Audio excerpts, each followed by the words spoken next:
नाजरीन, 6 अगस्त 1945 की सुबह अमेरिका के B-29 जंगी जहाज ने लिटिल बॉय नामी एटम बम हिरोशिमा पर गिरा दिया।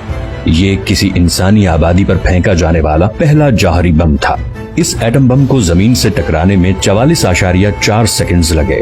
जमीन से टकराते ही ऐसी तबाही हुई कि जिसके बारे में सोचते ही इंसान कांप उठता है।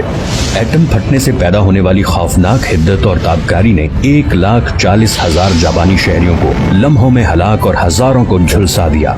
उस वक्त हिरोशिमा शहर की आबादी 3,60,000 के करीब थी।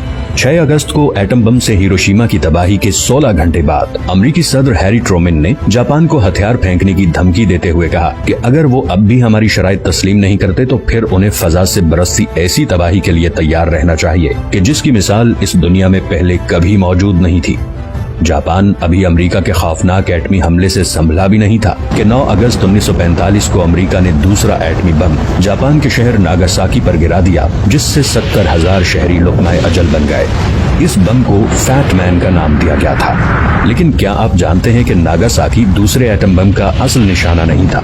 व्यूअर्स, ये बात है 9 अगस्त 1945 की, जब फैट मैन नामी इस एटम बम को B-29 तैयारे पर लाद कर गिराने के लिए रवाना किया गया। बड़े से तरबूज के साइज वाले इस बम का वजन 4,050 किलोग्राम था। दर हकीकत ये एटम बम मनसूबाबंदी के तहत जापान के सनती शहर कोकोरा में गिराया जाना था, लेकिन मौसम की खराबी और एयरक्राफ्ट में ईंधन की कमी की वजह से इसे नागासाकी में गिरा दिया गया और भारी भरकम बम तेजी से जमीन की तरफ बढ़ने लगा। 52 सेकंड्स तक गिरने के बाद बम जमीन से 500 फीट ऊंचाई पर फट गया। घड़ी में वक्त था 11:02 जब खुम्बी की शक्ल का आग का एक बहुत बड़ा गोला उठा, जो कि फैलता चला गया और देखते ही देखते इस आग के गोले ने पूरे शहर को निगल लिया। नागासाकी के साहिल पर खड़ी तमाम कश्तियों में भी आग लग गई थी। कोई ये जान भी न सका कि उनके शहर के साथ हुआ क्या है।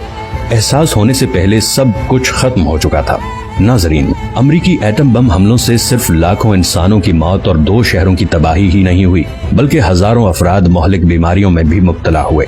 आज भी हिरोशिमा या नागासाकी में पैदा होने वाले बच्चों में कोई न कोई खल्की नक्स पाया जाता है। एटमी हमलों के बदतरीन असरात की वजह से वहाँ की जमीन पर आज भी सब्जा नहीं उगता।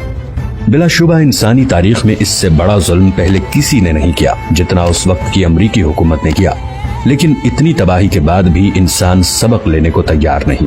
इस वक्त भी अमेरिका समेत दीगर मुल्क एटमी हथियारों से कहीं ज्यादा तबाही फैलाने वाले मोहलिक तरीन हथियारों की तैयारी में लगे हुए हैं और इस दुनिया के वजूद को खतरे में डाल रखा है।